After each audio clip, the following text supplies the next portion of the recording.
Mon frère jumeau est venu me voir à l'établissement psychiatrique, le visage couvert de contusions. Quand j'ai compris que son agresseur était son propre gendre, Baptiste Dubois, j'ai su quoi faire. Nous avons échangé nos places. Je suis Vincent Moreau, 68 ans, ancien commando marine avec des problèmes de gestion de la colère. Mais la souffrance de Léo justifiait ma fureur. J'étais derrière le centre de soins pour vétérans de Marseille quand la Bentley argentée de Léo s'est arrêtée. Il boitait et ses lunettes noires cachaient mal un œil enflé, violet et jaune, ainsi qu'une coupure fraîche. Il tressaillit à mon approche. Qui t'a fait ça, Léo? Ai-je grondé. Tremblant, Léo a murmuré qu'il était juste tombé. Je l'ai serré, exigeant la vérité. Il a fondu en larmes. C'est Baptiste, mon gendre. Il voulait les pleins pouvoirs sur l'entreprise. Quand j'ai refusé, il m'a poussé et a menacé de couper mes médicaments pour le cœur. La fureur m'a aveuglé. J'ai regardé mon frère, puis mon propre reflet. Nous étions identiques, hormis ma barbe et le feu dans mes yeux. Ma décision fut immédiate. Donne-moi ton costume, ai-je ordonné. Tu restes ici, te reposes. Je vais chez toi. Léo, terrifié, a averti. Baptiste est dangereux. J'ai ri. Il est directeur financier, Léo. J'ai traqué des hommes dans la jungle. Qui l'essaie? Aux toilettes, j'ai rasé ma barbe. Dans le miroir, je voyais Léo, mais mes yeux trahissaient le prédateur. J'ai enfilé son costume italien, pris ses affaires. Repose-toi, mon frère, lui ai-je dit.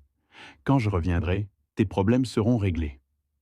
J'ai marché vers la Bentley, mon cœur battant la chamade. Le loup entrait dans la bergerie. Le domaine de Léo était une forteresse. Dès la porte franchie, l'air s'est refroidi.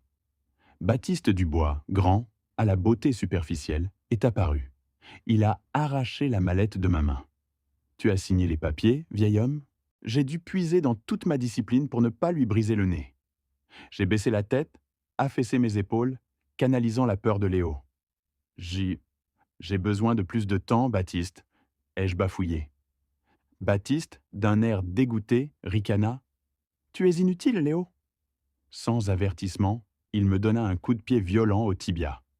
Une douleur me traversa la jambe. Mon instinct fut de le plaquer au sol, mais je me retins. Pas encore. Je m'effondrai, feignant la douleur, et m'agrippai à ma cheville. Baptiste rit. Pathétique. Lève-toi. Pas de dîner gastronomique pour les parasites. Tu mangeras les restes. Il m'enjamba et monta l'escalier en sifflant. Je restai un instant au sol, frottant ma cheville. La douleur me rappelait ma mission. Regardant le lustre, je me promis que Baptiste regretterait d'être né. Je me relevai lentement, m'appuyant lourdement sur la canne. Je n'agissais plus. Je chassais. 2 heures plus tard, à la table d'acajou, Baptiste savourait une queue de homard et un risotto aux truffes. À sa droite, ma nièce Manon, lasse, évitait mon regard. Devant moi, la domestique avait posé un bol de flocons d'avoine tièdes et aqueux, un geste de pouvoir. Je saisis la cuillère, ma main tremblant à dessein. Manon murmura, sans lever les yeux. « Papa, mange vite et va te coucher. » Sa voix me brisa le cœur. Elle savait ce que son mari faisait subir à son père et se taisait, protégeant son confort. À cet instant, je compris qu'elle n'était pas une victime, mais une complice. Baptiste fit tournoyer son vin rouge avec un sourire prédateur. « Léo, le sous-sol serait peut-être plus sûr pour toi. Moins d'escaliers pour que tu tombes. » Il insista sur le mot, se moquant du mensonge forcé. Je continuai à manger, la tête baissée. « Je ne peux pas déménager au sous-sol, Baptiste, » murmurai-je. « C'est humide, pour ma poitrine. » Baptiste frappa la table. « Arrête de te plaindre. » Il se leva, saisit la bouteille et s'approcha. « Tiens, ça te fera taire. » Il remplit mon verre à ras-bord, puis continua de verser. Le vin déborda sur la nappe immaculée, coulant sur ma main. « Oups !» dit-il, avec sarcasme. C'était le moment. Je retirai ma main comme si je m'étais brûlé, mais au lieu de la ramener à moi, je la projetai. Elle heurta le verre de vin, l'envoyant s'écraser sur le pantalon immaculé de Baptiste. Une tache rouge sombre s'étala sur son entrejambe et ses cuisses, ressemblant à une blessure par balle. La pièce devint silencieuse. Baptiste fixa son costume ruiné, le visage virant au violet. Espèce de vieille baderne sénile, hurla-t-il. Je me recroquevillai sur ma chaise. Je suis désolé, génis-je. Ma main a glissé comme la tienne. Manon haleta. Tremblant de rage, Baptiste attrapa le bol de flocons d'avoine et le lança, écrasant la bouillie grise contre le papier peint. « Nettoie ça !» siffla-t-il. « Mette-toi à genoux et nettoie chaque goutte, Léo. S'il reste une tache de main, tu dormiras au garage. » Il quitta la pièce en claquant la porte. Manon le suivit, me laissant seul. Après un instant de silence, je m'approchai du désordre. Je m'agenouillai, non pour obéir, mais pour inspecter. Je ramassai un éclat du bol brisé, tranchant comme une lame. Un sourire froid étira mes lèvres. Je n'étais pas en train de nettoyer, mais d'analyser un champ de bataille. Baptiste pensait m'avoir brisé, humilié. Il n'avait fait que me montrer ses faiblesses, son manque de discipline et de contrôle. Je pris le couteau à steak de Baptiste, émoussé mais suffisant, et le glissai dans ma poche. Cette nuit, le loup dormirait d'un œil. La guerre psychologique commençait. Baptiste me traitait comme un chien, mais il oubliait qu'un chien acculé mord, et ma morsure serait puissante. Dans l'obscurité de la chambre, j'attendais. Un commando marine ne dort jamais vraiment en territoire ennemi. Mes sens étaient en alerte. L'insomnie de Léo n'était pas une malédiction, mais un instinct de survie. 2 heures du matin. La maison était silencieuse. Mais je n'étais pas seul. Immobile, ma respiration imitait un sommeil profond, une discipline acquise des décennies plus tôt. Un plancher craqua dans le couloir. Quelqu'un était devant la porte. Je restai immobile, les yeux fermés, mon ouïe en éveil. La poignée tourna, le loquet s'ouvrit. Un courant d'air froid s'insinua. Baptiste venait jouer son jeu nocturne. Léo m'avait décrit ces nuits où il se réveillait confus, craignant de perdre la tête. Dans le noir, je connaissais la vérité.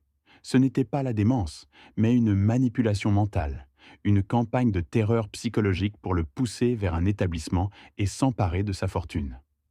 J'entendis ses pas nus sur la moquette. Baptiste s'approchait, son odeur de scotch et de cologne entêtante. Il s'arrêta juste à côté du lit, sa présence planant sur moi.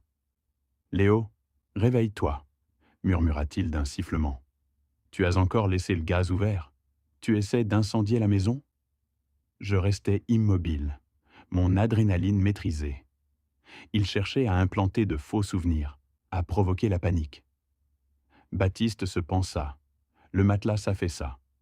Il atteignit la table de chevet de Léo, où reposaient ses médicaments pour le cœur et son eau. Le verre tinta. Il déplaçait les objets, pour que, au matin, Léo doute de sa raison en cherchant ses pilules égarées. « Tu es inutile, vieil homme !» siffla Baptiste, plein de venin. « Tout le monde attend ta mort. Manon aussi, surtout. Elle déteste s'occuper de toi. Elle veut l'argent, Léo. Nous voulons tous l'argent. » Il me fallut toute ma volonté pour ne pas l'étrangler. Entendre diffamer ma nièce, dire à mon frère que son enfant le haïssait, était une cruauté insoupçonnée. Plus que de la cupidité, c'était du sadisme. Baptiste jouissait de ce pouvoir de murmurer du poison à l'oreille d'un homme sans défense. Sa main se tendit vers mon visage. Il allait me désorienter. Le prédateur s'était trop approché du piège. Alors que sa main planait à quelques centimètres de mon visage, la mienne jaillit de sous les couvertures. Je ne bougeais pas comme un vieil homme, mais comme un serpent. Mes doigts se refermèrent sur son poignet. Je l'écrasai. Ma poigne, religieusement entretenue, serra les os délicats, provoquant une agonie brûlante. Baptiste haleta, un son étouffé. Il tenta de retirer sa main, mais j'étais une encre inébranlable. J'ouvris les yeux. La lune filtrait, assez pour qu'il voie le blanc de mes yeux. Je ne sciais pas. Je fixai son visage terrifié. Baptiste se figea, le cerveau incapable de comprendre. Le mouton avait mordu le loup. « Qui êtes-vous » balbutia-t-il d'une voix tremblante. Il tenta de se dégager, mais ma prise se resserra, faisant craquer les tendons de son poignet. Ma voix rocailleuse fut un murmure de cauchemar. « Je suis la chose qui vit dans l'obscurité, Baptiste. » Sa panique grandit. « Lâchez-moi, vous êtes fou !» Je continuais sans émotion. « Tu aimes effrayer les vieux, leur faire croire qu'ils perdent la raison. » Je le tirai vers moi. La sueur perlait sur son front. L'odeur de sa peur m'enveloppait. Ce n'est pas moi que tu devrais effrayer, Baptiste, mais celui que tu devrais fuir. Je n'ai pas de démence, et je n'oublie pas. Je serrai plus fort. Un craquement retentit. Baptiste gémit de douleur. S'il vous plaît, arrêtez, vous me faites mal. Je souris, découvrant mes dents. Bien, murmurai-je. Maintenant tu sais ce que c'est que d'être impuissant. Les monstres sont sous le lit, Baptiste, et ce soir, le monstre te tient. Je le tins encore quelques secondes, pour qu'il n'oublie jamais ce sentiment d'impuissance. Puis je le relâchai brusquement. Il trébucha, tomba sur le tapis, serrant son poignet douloureux. Il recula sur le sol, effrayé, cherchant à s'éloigner. « Dehors !» dis-je, l'ordre implacable. Baptiste se releva en haletant, me regarda, les yeux écarquillés d'horreur. Il ne voyait plus Léo, mais quelque chose qui le terrifiait. Il s'enfuit. J'entendis sa course effrénée, la porte de sa chambre claquer et le verrou. Je restai dans l'obscurité, écoutant le silence revenu. Un silence différent, non plus celui d'une tombe, mais celui d'un champ de bataille après la victoire. Je regardais ma main, mes doigts raides mais puissants. Je pensais à Léo, à ces nuits où il avait tremblé, croyant perdre la raison sous les mensonges de ce lâche. Une colère froide me nouait les entrailles. J'allumai la lampe de chevet. Baptiste avait baissé le débit de l'appareil à oxygène. Je le rétablis.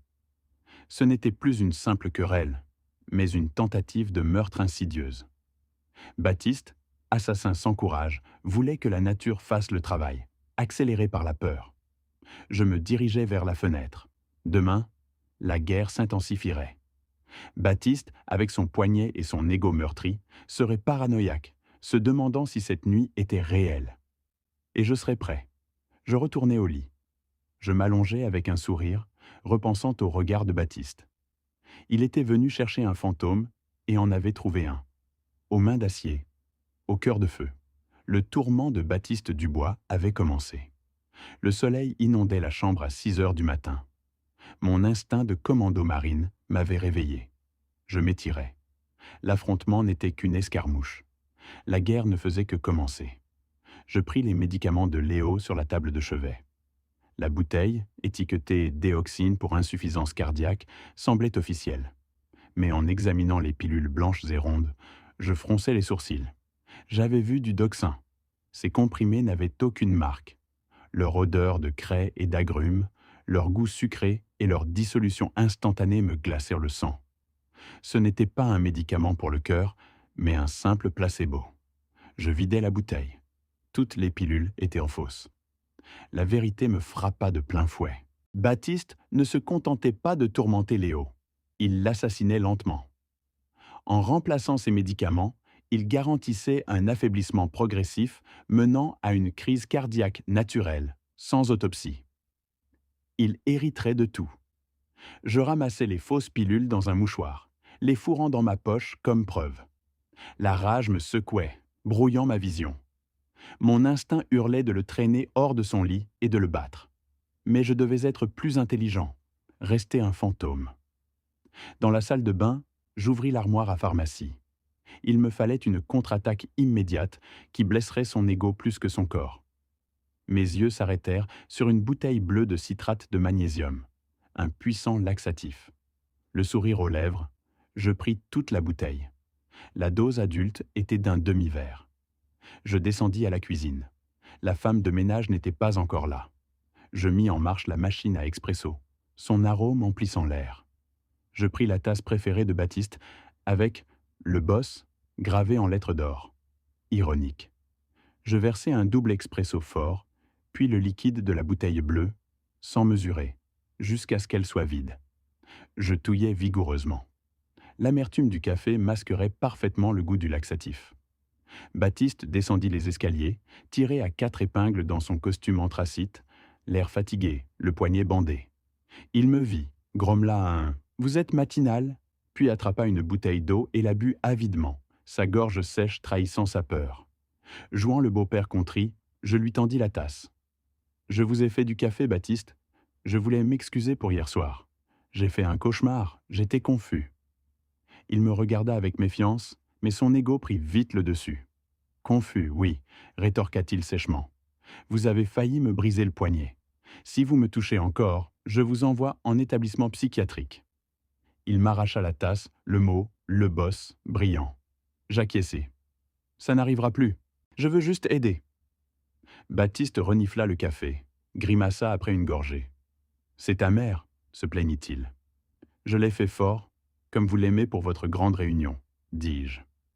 Il sourit d'un air suffisant. Exact. À 9 heures, je réunis le conseil. Je vire 3 de vos fidèles aujourd'hui, Léo. À midi, cette entreprise sera sous mon contrôle.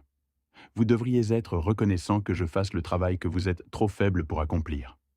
Il vida la tasse d'un trait, la claqua sur le comptoir. Ne m'attendez pas, on fêtera ça ce soir. Il attrapa sa mallette et partit pour le garage.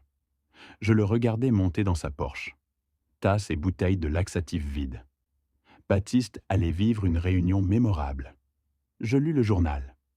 Vers 8 heures, Manon descendit, pâle, but un jus et remonta sans un mot, fantôme dans sa propre maison. À 9h30, le téléphone de Léo vibra. C'était Sarah, son assistante, à qui j'avais demandé des nouvelles. Le message : Monsieur Moreau, urgence au bureau. Réunion du conseil annulée. Je souris. Que s'est-il passé ? Soyez précise. Sa réponse fut rapide. Horrible. Monsieur Dubois transpirait à profusion pendant sa présentation. Il a pâli, n'a pas pu sortir à temps. Ça s'est passé en pleine réunion, devant les investisseurs de Tokyo. Les ambulanciers sont venus, croyant à une crise, mais c'était juste un désastre. Une pagaille totale. Il a été emporté sur une civière, sous les yeux de tous. L'odeur était insoutenable. Les investisseurs sont partis. Je posai le téléphone et m'enfonçai dans le fauteuil, secoué par un rire profond. Je pouvais l'imaginer. Le directeur financier arrogant, le ventre en eau, se souillant comme un enfant devant les pontes de l'industrie. Baptiste, qui ne vivait que pour son image, était la risée de Marseille. Mais cette victoire était assombrie par le flacon de fausses pilules dans ma poche. Le laxatif était une farce. Le faux médicament, un crime. La porte s'ouvrit. 2 hommes en bleu, boîte à outils en main, entrèrent, surpris de me trouver là. « Monsieur Dubois nous envoie », dit l'un. Il a appelé de l'hôpital pour changer les serrures du bureau et installer une caméra dans le couloir.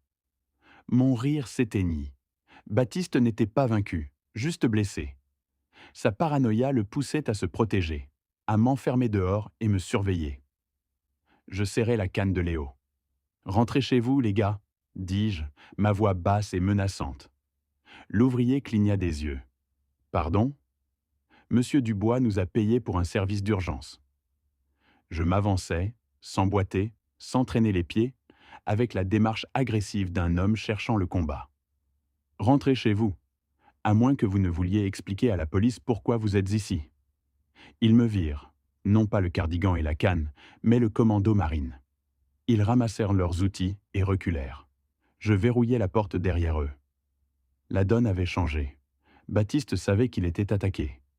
Humilié, furieux, il chercherait à se venger. Je pris le plus grand couteau de cuisine et le scotchai sous la table de la salle à manger, puis trouvai une petite boîte à outils. La phase suivante commençait. Si Baptiste voulait des caméras, sa propre maison allait se retourner contre lui. Les pilules dans ma poche prouvaient son intention de tuer. Le café était mon coup de semonce. C'était la guerre ouverte. La sonnette retentit à 14 heures. Baptiste, rentré de sa réunion désastreuse, émergea de son bureau après 3 heures, dans un nouveau costume, mais l'énergie frénétique qu'il dégageait trahissait sa rage. Je fis semblant de lire dans la bibliothèque, mes yeux rivés sur son reflet. Baptiste ouvrit la porte brusquement.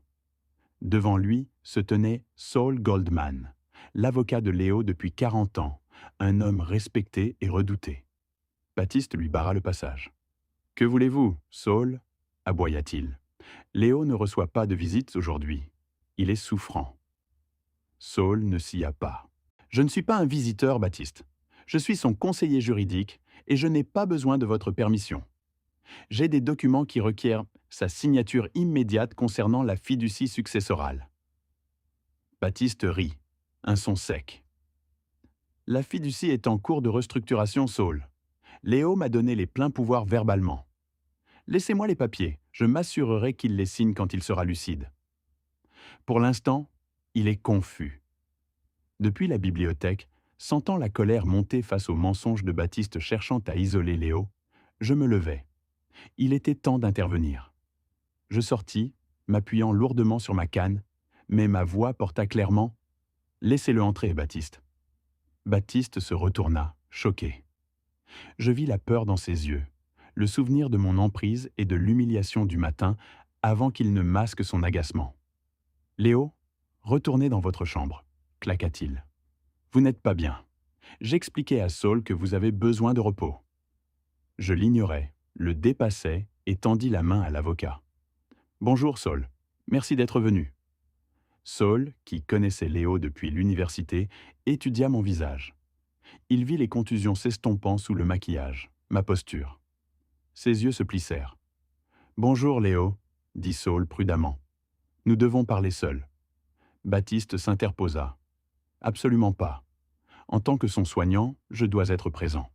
Léo serait capable de céder la maison pour un haricot magique si je ne le surveille pas. » Je fixai Baptiste. Je canalisai 40 ans d'expérience de commandement dans un seul regard. « Baptiste, dis-je, ma voix basse et posée, allez à votre bureau. Réglez le désordre de la réunion du conseil. Laissez-moi parler à mon avocat. Ou voulez-vous que je demande à Saul de lancer un audit des finances de l'entreprise dès maintenant ?» Le visage de Baptiste se vida de son sang. La menace d'un audit, son talon d'Achille, était insoutenable, surtout avec ses dettes de jeu. Il serra la mâchoire, les poings fermés, réalisant qu'il était déjoué. « Bien, cracha-t-il. 10 minutes. Ensuite, je reviens vous surveiller. Ne croyez pas un mot de ce qu'il dit, Saul. Il délire. » Il s'éloigna vers la cuisine, claquant la porte. Je fis signe à Saul de me suivre dans la bibliothèque. Je verrouillai les lourdes portes de chêne. Saul posa sa mallette sur le bureau et me regarda, silencieux. Il retira ses lunettes et les nettoya. « Vous n'êtes pas Léo, » dit-il doucement. Je souris, le premier sourire sincère depuis 2 jours. Toujours aussi perspicace, Saul. Léo marche sur la pointe des pieds à cause de ses pieds plats. Vous sur les talons. Et Léo n'aurait jamais menacé d'un audit, il aurait offert un thé à Baptiste. Je servis 2 verres de scotch. Je suis Vincent. Saul prit le verre. Vincent, le commando marine, celui que tout le monde dit fou. Je bus une gorgée. C'est ça. Léo est en sécurité au centre de soins pour vétérans. Nous avons échangé nos rôles. Je suis là pour faire le ménage, Saul, et j'ai besoin de votre aide. Saul but une longue gorgée. Il regarda la porte verrouillée, puis moi. Un lent sourire se dessina sur son visage. Je n'ai jamais aimé ce Baptiste. Il traite votre frère comme un distributeur de billets. Mais Léo ne me laissait rien faire. Il est trop doux. Il n'est pas doux, corrigeai-je. Il est bon, et la bonté est un fardeau face à une vipère. Saul hocha la tête. Quel est le plan, Vincent? Si Baptiste découvre qui vous êtes, il appellera la police. Qu'il essaie, dis-je. Mais avant cela, j'ai besoin de preuves. Je savais qu'il abusait de Léo, le volait et tentait de le tuer avec de faux médicaments. Je montrai à Saul les pilules. Son visage se durcit. Après examen, il confirma « C'est grave. Tentative de meurtre. Il nous faut des preuves solides, pas seulement quelques pilules que Baptiste pourrait attribuer à la démence de Léo. » J'ai besoin d'yeux, Saul, pour enregistrer tout ce qu'il fait. Saul ouvrit sa mallette, en sortit 4 mini-caméras dissimulées en vis. Ce sont des caméras sténopées audio et vidéo haute définition. Vision nocturne, expliqua-t-il, transmettant à un serveur cloud sécurisé. Parfait, dis-je. Nous avons défini les emplacements. Chambre principale, bureau de Baptiste, salon et bibliothèque. Saul me tendit les dispositifs. À toi de les installer, Vincent, dans les détecteurs de fumée ou les bouches d'aération. Quelque part en hauteur et de façon permanente. Je les empochai. C'est fait. La poignée s'agita violemment. Le temps était écoulé. La voix furieuse de Baptiste perça le bois. « Ouvrez cette porte !» Saul but son scotch d'un trait. « Allez-y, commando !» Je déverrouillai. Baptiste me poussa jetant un regard suspicieux à Saul. De quoi parliez-vous? Je clignai des yeux. Le... le bateau, Baptiste. Je veux acheter un bateau. Baptiste leva les yeux au ciel. Vous ne savez pas naviguer, Léo. Vous avez le mal de mer dans une baignoire. Vous voyez, Saul, il perd la tête. Saul ramassa sa mallette. Je préparerai les papiers pour le bateau, Léo. Bonne journée, Baptiste.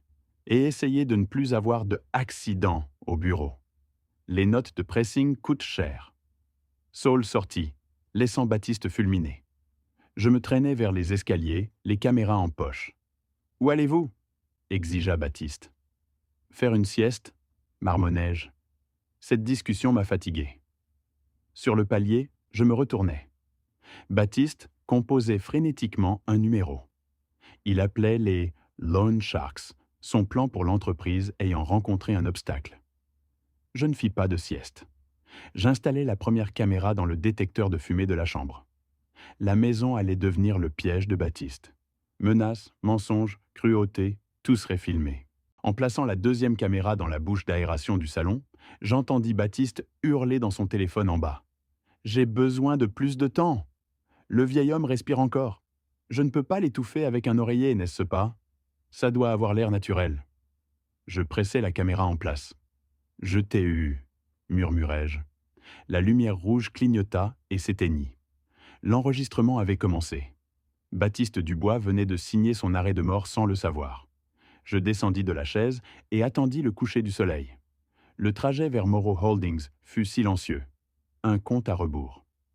Baptiste conduisait sa Porsche agressivement, tentant de me déstabiliser. Je n'avais pas mis les pieds dans l'entreprise de mon frère depuis 20 ans. Pour moi, une tour de verre. Pour Léo, le travail de sa vie. À mes côtés, l'homme qui tentait de tout lui voler. Nous nous garâmes. Baptiste ne m'ouvrit pas la porte. Il attrapa sa mallette et marcha vers l'ascenseur. Je pris mon temps, ajustai ma veste et le suivis lentement. Je devais être son fardeau. À l'étage du penthouse, l'atmosphère changea. Les employés se figèrent. Leur regard était pour moi, pas pour Baptiste. « Bonjour, monsieur Moreau », dit la réceptionniste, Julia, avec une chaleur sincère. « Nous sommes si heureux de vous revoir. Nous pensions que vous étiez en congé sabbatique. » J'esquissai un sourire fatigué. « Merci, Julia. Heureux d'être de retour. » Baptiste s'interposa. « Il n'est pas de retour, Julia. Il est juste là pour signer des papiers. Il sera parti dans l'heure. Retenez tous mes appels et faites venir le notaire dans la salle de conférence. » Il me guida dans le couloir, agrippant mon coude, voulant que le personnel voie un Léo Moreau frêle. Mais je lus dans leurs yeux. Ils ne voyaient pas un leader en Baptiste, mais un usurpateur méprisé. Nous entrâmes dans la salle de conférence. Sarah, l'assistante de Léo, et un notaire étaient assis. Loyal, Sarah se leva en me voyant, le regard posé sur la main de Baptiste agrippant mon bras. « Monsieur Moreau ?» demanda-t-elle doucement. « Puis-je vous apporter quelque chose ?»« De l'eau, du thé ?» répondit Baptiste à ma place. « Il va bien. Nous avons juste besoin de sa signature pour le transfert d'autorité. Plus vite ce sera fait, plus vite il pourra se reposer. » Baptiste me tira une chaise, un ordre. Je m'assis. Sur la table, une épaisse pile de documents reliés, les papiers de transfert, le mandat de mort de l'héritage de Léo. Baptiste ouvrit le dossier à la dernière page, sortit un lourd stylo doré et le plaça dans ma main. « Juste ici, Léo, » dit-il, tapotant le X. « Signez. Je vous ai tout expliqué. Cela me permet de gérer les affaires. » Le notaire et Sarah me regardaient, les mains serrées. Je regardais la ligne de signature, puis le reste de la page. Je fis l'impensable. Je tournai la page en arrière. Baptiste soupira. « Léo, qu'est-ce que vous faites ?»« Je lis, marmonnai-je. Je veux lire. »« Vous ne pouvez pas comprendre ce jargon, » claqua-t-il. « C'est une clause standard. Signez et partons. » Je l'ignorais. Je tournai les pages, scrutant les chiffres des annexes. Je n'étais pas Léo, mais je connaissais les chiffres. En commando marine, j'avais géré des chaînes d'approvisionnement valant des millions, et je savais repérer les surfacturations. Mes yeux s'arrêtèrent sur les projections trimestrielles. Frais de conseil, Apex Solutions, 300 000 €. 2 pages plus loin, honoraires, Apex Solutions, 200 000 euros. Je levai les yeux vers Sarah. Qui sont Apex Solutions? Ma voix rauque mais claire. Baptiste se figea. Sarah, surprise, répondit: Je ne sais pas, monsieur. Je n'ai jamais vu de facture. Baptiste gère personnellement les comptes fournisseurs. Je me tournai vers Baptiste. Il transpirait. C'est une nouvelle firme de marketing, Léo? Dit-il trop vite. Des trucs numériques? Vous ne comprendriez pas. Je repris le document et sortis une vieille calculatrice. Baptiste rit nerveusement. Qu'est-ce qu'il fait? Il joue avec une calculatrice. Signez le papier, Léo. 300 000 plus 200 000, marmonnai-je. Un demi-million, Baptiste. Pour du marketing, alors que vous avez viré le département le mois dernier pour économiser. Mon regard était perçant. Pourquoi payer un demi-million à une entreprise inconnue de Sarah, dont l'adresse est une boîte postale aux Caïmans? Le visage de Baptiste devint rouge. Donnez-moi ça. Il tenta de saisir le document, mais je frappai la table. Je n'ai pas fini, hurlai-je. Le notaire sursauta, Sarah haleta, Baptiste recula. Je passai à entretien des véhicules, 80 000 euros. Je fixai Baptiste. Pas de flotte. Quels véhicules as-tu pris? Ta Porsche et ton bateau caché? Baptiste tremblait. Dehors, ordonna-t-il. Non, Sarah, reste, aboyai-je. Sarah, l'espoir aux yeux, tint bon. Je me levai, sans canne, et me penchai. Baptiste, grondai-je, ce n'est pas un transfert, c'est un vol. Tu saignes l'entreprise. Me crois-tu trop stupide? Je saisis le stylo. Baptiste crut à une attaque. Je déchirai le document. Je ne signe rien, déclarai-je. Demain, audit complet des 6 derniers mois. Si un euro manque, tu es viré. Baptiste tremblait de rage et d'humiliation. Il me regarda, puis les papiers déchirés. La peur disparut, remplacée par une froide détermination. Il comprit. J'étais une menace. Ma survie signifiait sa prison. Baptiste rajusta sa veste, forçant un sourire douloureux. « Très bien, Léo, dit-il, voix vide. L'audit aura lieu. Rentrons. Tu as l'air fatigué. » Son silence m'effraya. Nous allâmes à l'ascenseur. Sarah me chuchota « Merci ». Je me concentrai sur Baptiste. Son regard dans le reflet, celui des ennemis en jungle, trahissait un homme à bout d'options. Il ne pensait qu'à m'empêcher d'arriver à l'audit. Baptiste Dubois venait de décider de me tuer. L'ascenseur tinta. Dans le garage froid, j'empoignai ma canne, une arme. Baptiste ordonna de monter. Il marqua une pause, calculant. Le retour serait dangereux, la nuit mortelle. Je touchai la poche des fausses pilules. J'avais humilié le diable. Il me fallait survivre. Le trajet fut tendu et silencieux. Baptiste me déposa et fila, prétextant un rendez-vous urgent. Je savais qu'il allait m'enterrer avant l'audit. Son absence m'offrait une courte fenêtre pour la partie la plus douloureuse. Manon. Je la trouvai dans le jardin d'hiver, parmi les orchidées. Manon était assise, regard vide, une bouteille de chardonnay à moitié vide à 14 heures. Je l'observais. Elle ressemblait à sa mère, mais là où celle-ci était résiliente, Manon paraissait brisée. Elle ressemblait à une poupée de porcelaine recollée. C'était la fille que Léo avait adorée, celle qui l'avait laissée se faire humilier. Je devais savoir si ma nièce était perdue à jamais sous cette façade de luxe. J'entrai. Ma canne claqua. Manon ne leva pas les yeux, buvant une gorgée de vin, main tremblante. « Papa ?» dit-elle d'une voix neutre. Baptiste a appelé. Il a dit que tu avais fait une scène au bureau, l'humiliant devant le personnel. Je m'assis. Il volait, Manon, dis-je. Il détourne des millions de l'entreprise, il nous ruine. Manon soupira, son lasse qui m'irrita. Elle fit tournoyer le vin. Et alors, murmura-t-elle. Ces mots me frappèrent plus fort que les coups de Baptiste. Je me penchai. Manon, c'est ton héritage, le legs de ton grand-père. Ton mari le détruit pour ses dettes de jeu. Il me fait du mal. Tu as vu mes ecchymoses hier soir. Elle me regarda enfin, yeux rougis et vitreux. Aucune surprise, juste une résignation. Je sais, dit-elle. Je sais pour le jeu, les dettes et les abus. J'insistai. Tu sais qu'il me frappe. Tu sais qu'il trafique mes médicaments. Manon tressaillit, détournant le regard. Je ne savais pas pour les médicaments, marmonna-t-elle. Mais je sais qu'il peut être violent. Il a un tempérament, papa.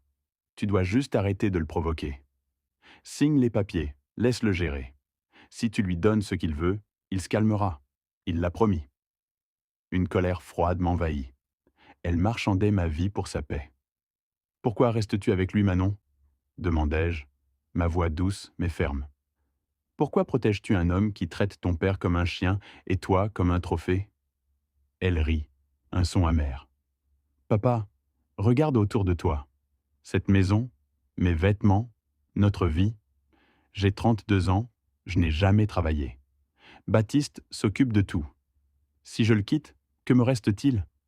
Une entreprise ruinée ? Un scandale ? Je ne peux pas être pauvre, papa. Je ne peux pas être seul. Je la fixais. C'était la pourriture, l'infection. La bonté de Léo l'avait gâtée. Il y a autre chose, n'est-ce pas ? Pas seulement l'argent. Manon vida son verre, en versa un autre, main tremblante. Il a une petite amie, lâcha-t-elle. Je le soupçonnais, cette société écran finançait sûrement une maîtresse. Elle s'appelle Tiffany, continua-t-elle, les larmes coulant. Elle a 22 ans, mannequin Instagram. Il lui a acheté un appartement et une voiture en ville, avec l'argent de l'entreprise. « Et tu tolères ça ?» demandai-je, ma voix un murmure. Manon s'essuya le visage, étalant son mascara. « Quel choix ai-je ? Si je divorce, il a menacé de publier des choses, photos, vidéos. Il a dit qu'il m'humilierait, m'empêchant de me montrer en société. Alors, on a fait un marché. Je le laisse faire ce qu'il veut, avoir l'entreprise. En échange, il me garde comme épouse, continue de m'acheter de belles choses et on fait semblant que tout est parfait. » Elle me regarda, yeux suppliants. « S'il te plaît, papa, signe les papiers. Laisse-le avoir l'entreprise. Qui se soucie de l'argent ? Si tu signes, il sera heureux, il nous traitera mieux.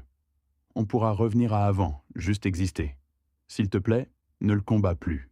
Je ne supporte plus les disputes. » Je cherchais ma nièce, la petite fille qui courait dans mes bras avant la guerre. Manon avait fait son choix. Elle avait vendu son âme pour le confort, son père pour des boucles d'oreilles et un abonnement au club. Prête à nous laisser mourir, Léo et moi, juste pour éviter un scandale. Elle n'était plus une victime, mais une collaboratrice, aussi coupable que Baptiste. Je me levai lentement. « Manon, tu me demandes de me suicider pour ton confort. » Elle sanglota. « Je ne comprends pas. »« Je comprends, » rétorquai-je froidement. « Tu es une lâche. Ta mère aurait honte. »« N'ose pas mêler maman, » s'écria-t-elle. Je me dirigeai vers la porte. « J'ai fini. Tu as fait ton pacte. Vis avec. Je ne signe rien. Et je ne mourrai pas pour toi. »« Papa, attends, » cria-t-elle, son verre se brisant. Je ne me retournai pas et sortis. Mon cœur était lourd. Dans mon esprit, je rayai Manon de ma liste. Elle avait choisi le camp de Baptiste. Le couperet tomberait aussi sur elle. Dans la cuisine, mes mains étaient fermes. Le commando marine avait pris le dessus. Baptiste entra, défait, en sueur. « Où est Manon ?»« Dans le salon. »« Saoul, ricana-t-il. Vache inutile. » Il me bouscula. « À mon bureau. Reste en dehors de mon chemin, le vieux. » La porte claqua. Je sortis mon téléphone, ouvrant l'application des caméras. Baptiste faisait les 100 pas, marmonnant. Il ouvrit le coffre derrière une peinture, en sortit diamant brut et un revolver 38 spécial. L'arme dans sa ceinture, les diamants en poche. Il composa un numéro. « C'est moi, » dit-il. « C'est fait. Je le fais ce soir. Fini les accidents. Je simule un cambriolage qui tourne mal. Le vieil homme se défend. Pan. C'est propre. J'aurai l'argent d'ici le matin. » Je fermai l'application. Baptiste voulait m'exécuter. Le temps des jeux révolus, je devais préparer la zone d'abattage. Au garde-manger, je pris ruban adhésif et fil de pêche. Baptiste voulait un cambriolage qui tourne mal. Il serait le seul brisé. Je jetai un œil vers Manon qui pleurait. Elle avait choisi l'homme armé. « Adieu, fille, » murmurai-je. Cette maison allait devenir mon champ de bataille. La maison était silencieuse. Baptiste était dans son bureau. Manon inconsciente. Il me fallait mobile et preuve. J'attendais qu'il quitte son bureau. La porte claqua, ses pas vers la chambre. Il allait se doucher. Je sortis de l'ombre de la cuisine, sans ma canne. Je me suis déplacé avec la discrétion d'un commando marine. La porte du bureau, verrouillée, n'était qu'un défi d'amateur. Avec un trombone et une lame d'essuie-glace, je forçai le verrou. Je me glissai à l'intérieur, refermant la porte sans bruit, mais la laissant déverrouillée. L'odeur du cigare froid et de la peur stagnait. Je me dirigeais vers la peinture de chasse à cour, derrière le coffre-fort mural. J'avais vu Baptiste entrer le code. Gauche 32, droite 10, gauche 55. Je tournai la molette, le mécanisme cliqua, la poignée céda. J'ouvris la porte. Ignorant diamant et revolver, je saisis les registres. Ce que je découvris me glaça le sang. Ce n'étaient pas des dettes de jeu, mais un carnage financier. Baptiste avait tout perdu. 5 millions d'euros dus au syndicat Petravic, un cercle criminel marseillais. L'échéancier montrait des paiements manqués et un avertissement d'hier, paiement intégral ou nous prenons la femme. Cela expliquait son désespoir, sa tentative de meurtre sur Léo et sa volonté de livrer Manon. Baptiste rachetait sa vie en sacrifiant Léo à la mafia et ma nièce en garantie. Je photographiais chaque page. Taux exorbitant, menaces explicites. Baptiste avait un mobile de 5 millions pour tuer Léo ce soir. Soudain, des phares balayèrent les rideaux. Une Porsche rugissait dans l'allée. Baptiste était de retour. J'avais mal calculé. Les pas n'étaient pas ceux d'un homme montant, mais un aller-retour pour déplacer sa voiture, sans doute pour une fuite ou un signal. La porte d'entrée s'ouvrit, des pas affolés fonçant vers le bureau. En quelques secondes, je repoussai les registres, glissai le sac dans le coffre, refermai et remis la peinture en place juste avant que la poignée ne tourne. Impossible de fuir. Je me glissai sous le lourd bureau en acajou, contrôlant ma respiration. Baptiste entra brusquement. Par la fente, je vis ses mocassins. Il arpentait la pièce en marmonnant, cherchant quelque chose. Il frappa le bureau, s'assit, le cuir grinça.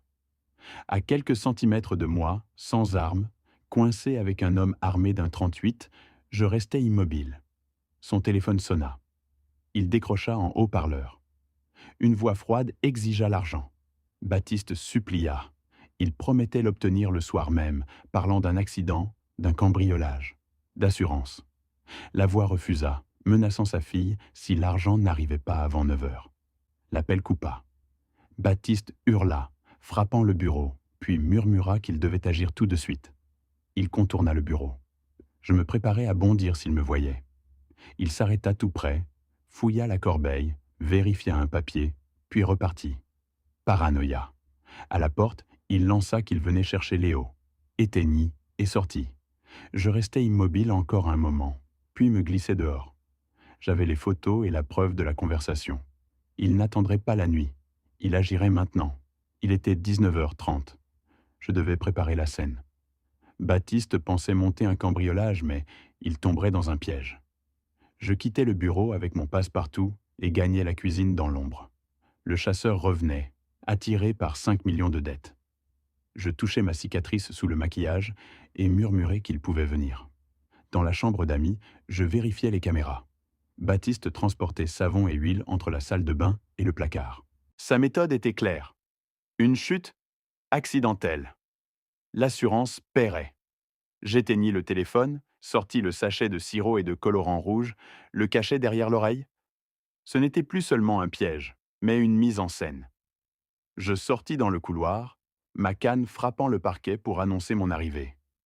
Baptiste apparut en peignoir blanc, l'air inquiet. Il prétendit avoir préparé un bain pour les douleurs. Ses mains tremblaient. Je répondis faiblement et le laissai me guider vers la salle de bain. La vapeur parfumée masquait à peine la pellicule luisante d'huile et de savon sur les carreaux de marbre près de la baignoire. Un piège presque invisible, mais pour un œil entraîné, il se voyait comme une mine. Un homme de 68 ans y glisserait, se briserait. Baptiste s'arrêta sur le seuil. « Je vais te chercher une serviette propre, » dit-il en reculant. « Vas-y, Léo, détends-toi. » Il disparut, me laissant seul face au piège. Je pris une profonde inspiration. C'était le moment. Pénétrant dans la salle de bain, je refermai la porte à moitié pour la caméra. J'avançai vers la baignoire, évitant la zone glissante. Je savais chuter, mais cette fois, l'impact devait être réel. Je me positionnais, lâchais le rebord du lavabo et me jetais violemment en arrière. Je claquais le sol de ma main pour simuler le bruit, écrasais la poche de faux sang et poussais un cri de douleur bref et perçant, le souffle coupé. Je restais immobile, étalé sur le sol, la tête près du coin de la baignoire. Le sirop rouge suintait de mes cheveux, formant une flaque sombre sur le marbre. Les yeux clos, je retins ma respiration, ralentissant mon cœur pour une immobilité totale. Le silence, hormis le gargouillis de l'eau. Après de longues secondes, j'entendis des pas lents. Baptiste apparut sur le seuil, figé, fixant mon corps et le sang. Il ne se précipita pas. Évitant la tache d'huile avec une grâce suspecte, il s'approcha et se pencha sur moi. « Léo », murmura-t-il. Je ne bougeai pas. Sa main tremblante plana au-dessus de mon cou, cherchant mon pouls sans le trouver, ou sans vouloir. Il retira sa main, se redressa et me glaça le sang. Il sourit. Un rictus de soulagement, une grimace grotesque. Il passa une main dans ses cheveux et souffla. Enfin, il sortit son téléphone. Je crus un instant qu'il appellerait les secours, mais il ouvrit l'appareil photo. J'entendis le déclic. Il prenait des clichés de mon cadavre, des preuves pour le syndicat Petravik, assurant ses 5 millions. Il rangea son téléphone. Son visage se durcit, la peur remplacée par l'arrogance. « Tu aurais dû signer les papiers, vieil homme », ricana-t-il. Puis il arma son pied et me donna un coup violent dans les côtes. La douleur fut vive. Je dus me mordre la joue pour ne pas gémir. Il voulait s'assurer que je ne simulais pas, m'infliger une dernière humiliation. « Adieu, Léo !» Il tourna les talons et quitta la salle de bain, s'éloignant vers la cuisine. J'entendis un placard vitré s'ouvrir, puis le cliquetis d'une bouteille. Il se servait un verre, célébrant déjà sa victoire. Il allait me laisser là, me vider de mon sang 20 ou 30 minutes avant d'appeler la police et de jouer le rôle du fils éploré. J'ouvris les yeux. Le sang me collait au cou, mes côtes endolories par le coup. Mais en moi, il n'y avait qu'une froide détermination. Je m'assis lentement, essuyant le sirop de maïs de mon visage. La caméra cachée dans la ventilation avait tout enregistré. Le piège, le sourire, les photos, le coup de pied. Baptiste Dubois n'était plus un simple voleur ou fraudeur. Il était un meurtrier aux yeux de la loi. Je me levai, raide et couvert de cette substance rouge et collante, mais me sentais plus fort que jamais. Je me lavai le visage au lavabo, regardant l'eau rouge tourbillonner. C'était comme si je lavais les derniers vestiges de ma pitié. Je n'attendrai pas qu'il appelle la police, ni le laisserai contrôler le récit. Je me séchais, vérifiais mon apparence dans le miroir. J'avais l'air d'un revenant. Parfait. Je sortis de la salle de bain, non vers la porte d'entrée, mais vers la cuisine. Baptiste était près de l'îlot, sirotant un scotch, le dos tourné et fredonnant, l'air satisfait. Je m'arrêtai dans l'encadrement de la porte, agrippant le montant de mes mains tachées de sang. Je parlais simplement de ma voix normale, celle de Vincent. C'était une erreur, Baptiste. Baptiste se figea. Le verre glissa de ses doigts et se brisa sur le sol. Il se retourna lentement, son visage passant du rouge à une pâleur fantomatique en un instant.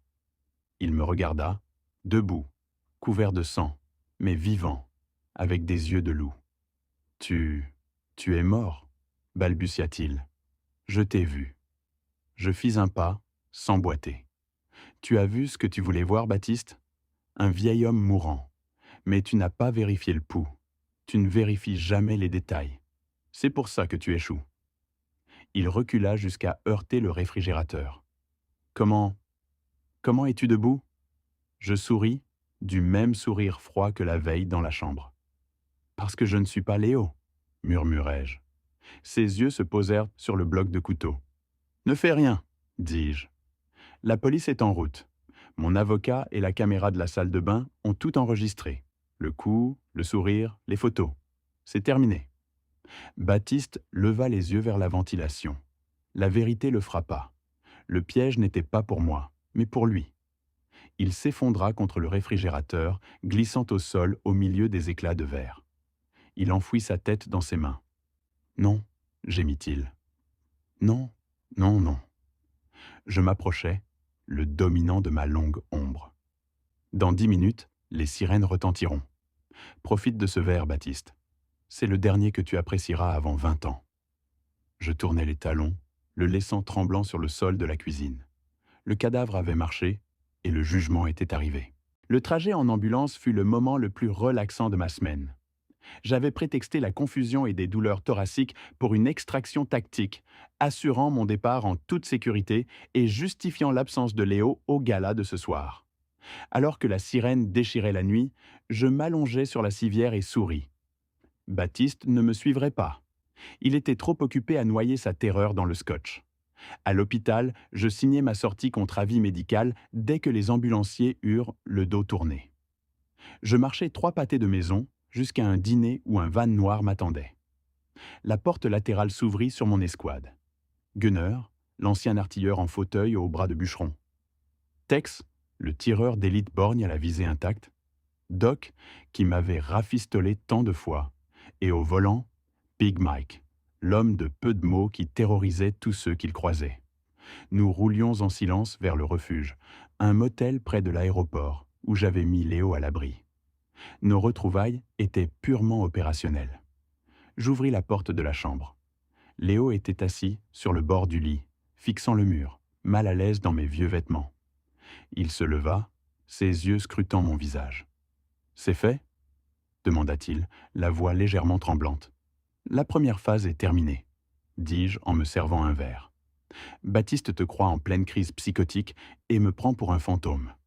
Il est terrifié et désespéré, ce qui le rendra imprudent. » J'ouvris la housse que j'avais apportée, révélant un smoking bleu nuit sur mesure, l'armure de roi que Léo avait acheté pour son discours de remerciement au prix de l'entrepreneur de l'année. « Mets-le, ordonnai-je. Léo regarda le costume, puis moi. « Je ne peux pas, Vincent. Je ne peux pas y aller ce soir, le confronter. Il m'a poussé dans les escaliers. Il me tuera. »« Il ne te tuera pas, » répliquai-je d'une voix dure. « Parce qu'il ne te regardera pas, il nous regardera. » Je m'écartai et les 4 vétérans entrèrent. L'air s'alourdit, ces hommes qui avaient survécu au pire de l'humanité irradiant un calme dangereux. Léo les regarda, les yeux écarquillés.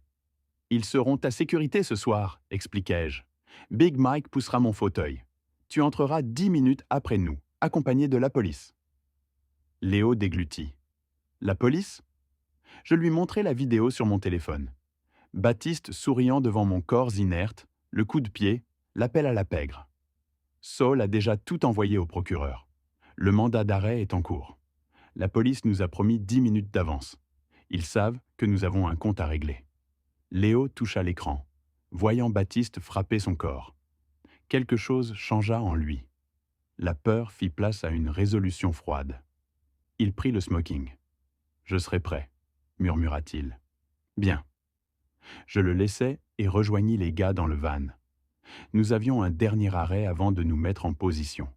Le gala se tenait à l'hôtel Grand Sterling, dans la salle de bal principale, un terrain neutre qui deviendrait une zone de non-retour. Pendant ce temps, Baptiste Dubois devait se convaincre d'avoir gagné.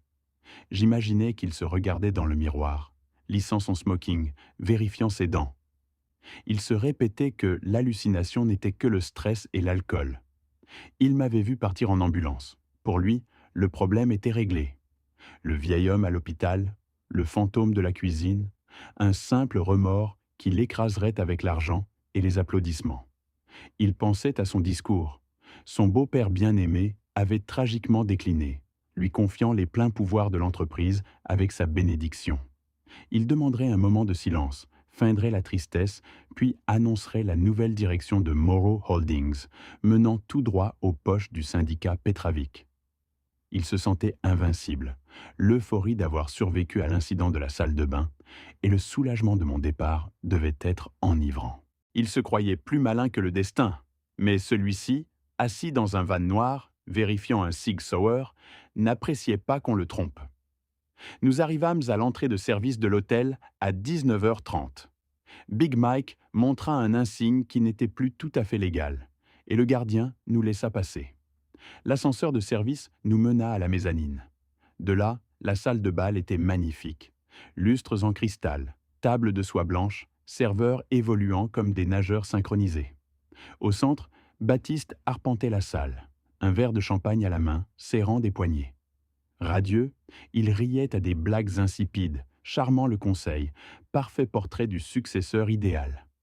Manon Dubois était là aussi, sa robe rouge tranchant sur sa peau pâle. Manon, pâle et visiblement terrifiée, se tenait à ses côtés, ses yeux fuyant vers la porte. Son silence la rongeait, elle savait. Je fis signe à Big Mike qui déplia le fauteuil roulant. Je m'y installai pendant que Gunner me bandait la tête pour simuler une blessure.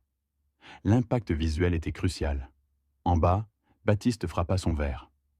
Le silence se fit dans la salle. Au micro, sa voix assurée résonna. « Merci à tous d'être venus. Ce soir, nous célébrons un héritage, mais c'est aussi une nuit de transition. Comme beaucoup le savent, mon beau-père, Léo Moreau, a des problèmes de santé. » Un murmure de sympathie parcourut l'assemblée. Baptiste baissa la tête, jouant le gendre affligé. « C'est avec une grande tristesse que je vous annonce l'hospitalisation de Léo ce soir. Son esprit brillant n'est plus ce qu'il était. » Une rage froide me serra les entrailles. Il enterrait un homme vivant avec ses mensonges. Baptiste poursuivit, arborant un sourire courageux. Avant d'être emmené, il a clairement exprimé ses souhaits. Il voulait que l'entreprise avance, soit forte, et m'a demandé de la mener vers cet avenir. Des applaudissements polis éclatèrent, puis s'amplifièrent. Baptiste savoura l'adoration, certain d'avoir réussi son coup. Depuis les ombres de la mezzanine, je sortis un téléphone jetable. Le message à Baptiste était prêt. Il était temps de crever sa bulle. J'appuyais sur « Envoyer ». Sur scène, Baptiste levait son verre, criant « À l'avenir !» Son téléphone vibra violemment dans sa poche.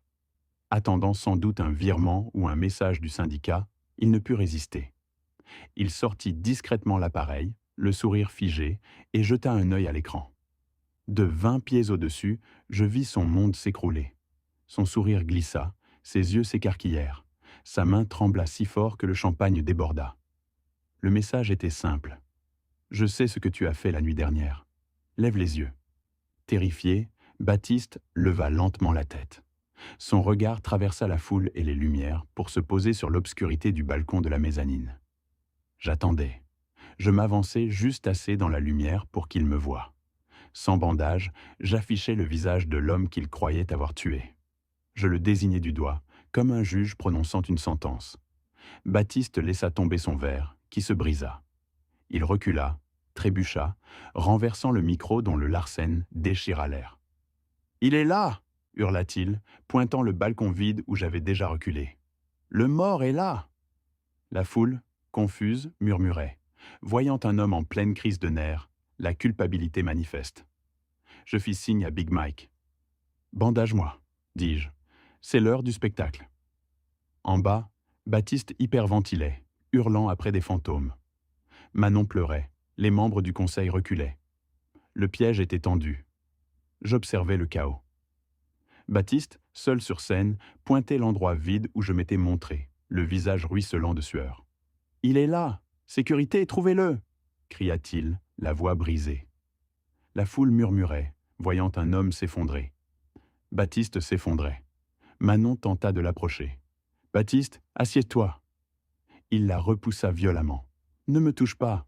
Il essaie de me piéger. » D'un signe à Big Mike, puis à Saul, via mon oreillette, j'ordonnais « Lance la vidéo ». Sur l'écran géant, le logo Moreau Holdings s'effaça pour une vidéo haute définition. La salle de bain, horodatée 19h15. Les invités virent Baptiste Dubois se pencher sur le corps inerte d'un homme âgé. Le sang s'étendait sur le marbre. Baptiste vérifia le pouls, puis un sourire grotesque de soulagement, magnifié, impossible à méprendre, illumina son visage. Un silence de mort s'abattit, Baptiste réalisant que son âme était mise à nu. Baptiste se retourna vers l'écran, ses genoux flanchèrent. « Non », gémit-il, « c'est un deepfake, de l'IA. » Mais la vidéo continuait. Le public le vit photographier le corps, puis lui donner un coup de pied brutal. Un cri perça l'assemblée. L'illusion du gendre affligé volait en éclats. L'image s'estompa pour une onde sonore. L'enregistrement de l'appel depuis le bureau retentit. La voix menaçante d'un gangster emplit la pièce, suivie de la supplique de Baptiste. Le vieil homme aura un accident, un cambriolage. J'aurai l'assurance demain matin. L'accusation était incontestable. Baptiste avait vendu sa famille pour payer une dette de jeu. Manon, les larmes coulant, recula de Baptiste, le regard empli de dégoût, et quitta la scène. « C'est un mensonge !» hurla Baptiste à la foule. « Vous devez me croire. Léo est sénile, il a tout mis en scène, c'est lui le fou. » C'était mon signal.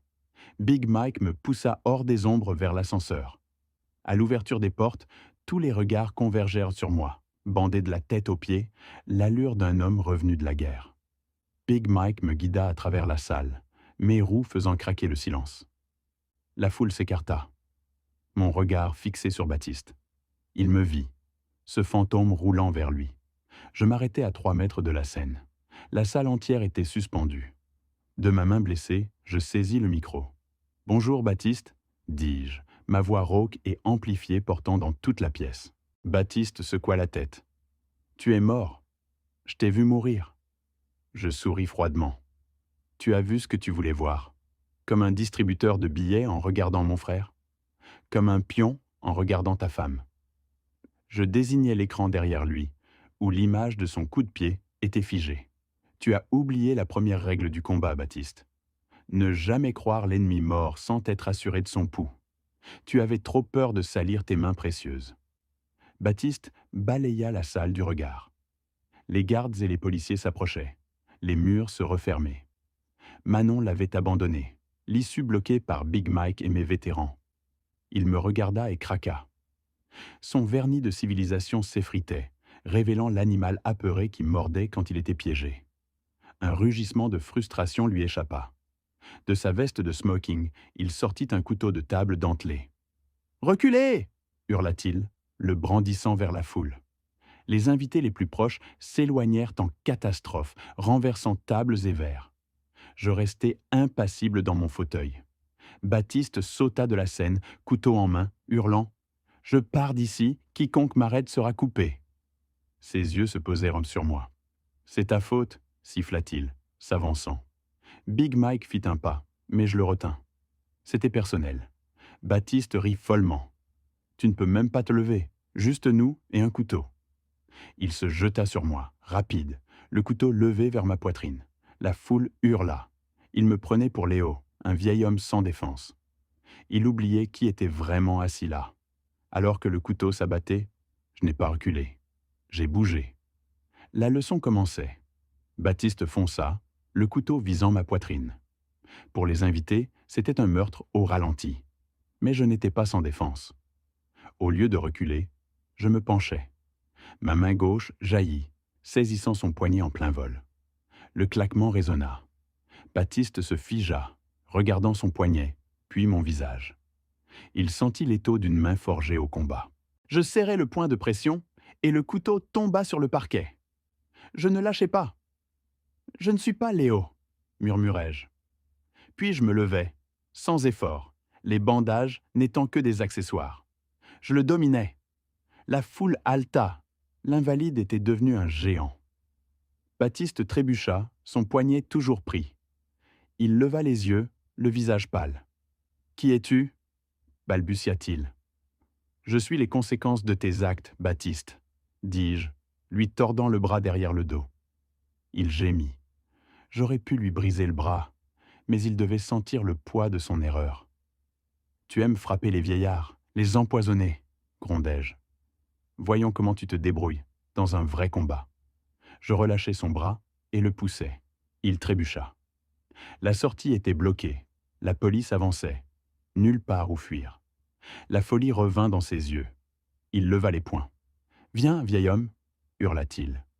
Je secouai la tête. « Tu n'as aucune idée de ce que tu viens de demander. » Il lança un coup désespéré vers ma mâchoire, lent et prévisible. Je glissai sous sa garde. Mon poing droit, dur et compact, porta 40 ans de discipline et de rage. Je l'enfonçai dans son plexus solaire. Le bruit fut écœurant. Les yeux de Baptiste roulèrent, l'air quitta ses poumons. Il s'effondra, le visage contre terre, haletant. Je me tins au-dessus de lui. Il était brisé. « Reste à terre, dis-je. » Le sortilège se rompit. La salle éclata. Des policiers armés envahirent la scène, visant Baptiste qui se tordait au sol. 2 agents le relevèrent. Il haletait, fixant les menottes avec incrédulité. « Non, souffla-t-il. La foule, ils vont me tuer. Protégez-moi. » L'agresseur pleurait, suppliant la police. Je lui tournai le dos. Mon regard se porta vers le fond de la salle. Les portes s'ouvrirent. Léo entra, dans le smoking que je lui avais apporté. Il avançait lentement, appuyé sur une canne. Il observa le chaos, la police emmenant son gendre, la foule stupéfaite. Puis il me regarda et s'avança.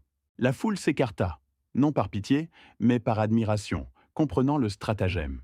Les jumeaux, la substitution. Léo s'arrêta devant moi, puis devant la voiture de police où l'on poussait Baptiste. « Léo !» hurla Baptiste. « Dis-leur que c'est une erreur. Je suis de la famille. » Léo, impassible, s'approcha. « Tu n'es pas de la famille ?» dit-il calmement. « La famille n'empoisonne pas la famille. La famille ne vole pas. » La porte claqua, étouffant les derniers cris de Baptiste. Manon accourut, le mascara coulant, sa robe écarlate criarde sous les gyrophares, agrippant le bras de Léo.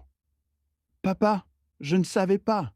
J'avais peur. Il m'a forcé. » Léo la regarda, retirant doucement sa main. « Tu savais, Manon, tu l'as regardé m'humilier. Tu as choisi ton confort plutôt que ma vie. » Face à ses sanglots, il fut sans appel. « Je te coupe les vivres. Le fonds fiduciaire est gelé, les cartes de crédit annulées. Tu as 32 ans, il est temps d'apprendre à survivre seul. » Il lui tourna le dos. Manon resta seule, son monde s'écroulant, ayant tout perdu en misant sur le mauvais homme. Je posai ma main sur l'épaule de Léo. « Rentrons, mon frère. » Nous sortîmes de l'hôtel, 2 hommes âgés, identiques d'apparence mais différents d'esprit, unis par un lien que ni l'argent ni la violence ne pouvaient briser.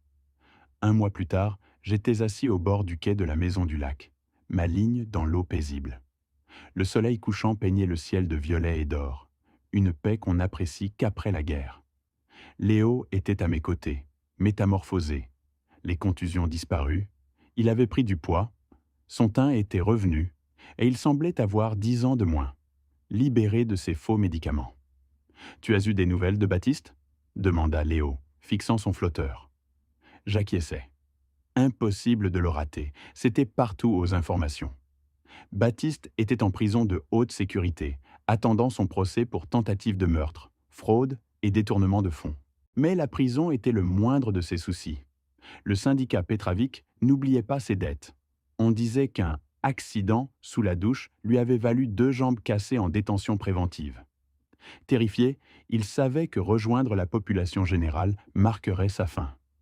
Il vivait dans la cage qu'il avait lui-même construite. « Et Manon ?» demandai-je. Léo répondit qu'elle travaillait comme hôtesse et l'avait appelé la veille, humble pour la première fois, souhaitant lui rendre visite sans parler d'argent. « Je lui ai dit qu'elle pouvait venir, mais en bus ?» ajouta Léo.